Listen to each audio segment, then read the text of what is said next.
Player ng South Sudan at two-time NBA All-Star para sa Lakers yan ang ating pag-uusapan. Shot here. Final seconds. Bryant for the win. Bang!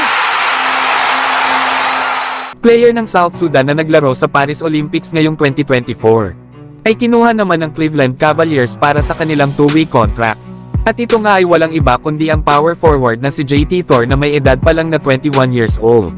Maganda nga ang naging performance nito sa Olympics at isa itong energy guy, na kung saan kahit coming off the bench ito ay nag-average pa rin si JT Thor ng 6 points at 4 rebounds.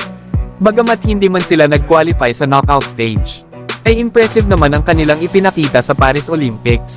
Pero ang isa sa pinaka hindi malilimutan sa South Sudan ay ang naging performance nila laban sa Team USA sa kanilang exhibition match, na kung saan ay kamuntikan na ma-upset ng South Sudan ang Team USA. Na kung hindi nga lang dahil dito kay LeBron James. Pero si JT Thor ay nakagawa pa rin sa laban na yun ng 14 points sa loob ng 18 minutes of playing time.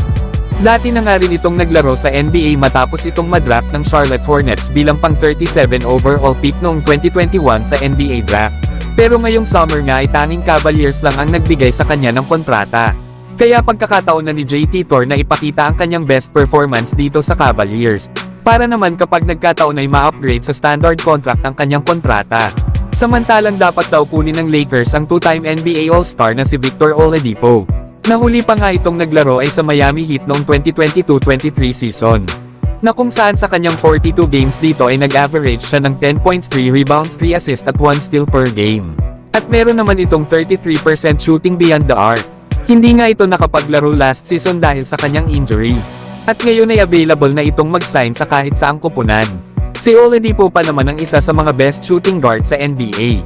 Na kung hindi nga lang sa injury ay baka kalakasan pa rin ni Oladipo sa NBA sa ngayon. Pero kung makakabalik pa naman ito sa NBA ay maaasahan pa rin itong role player. Kaya naman isa ang Los Angeles Lakers sa mga paborito na kumuha dito kay Victor Oladipo. At pwede nga rin ito i-sign ng Lakers para sa non-guaranteed contract.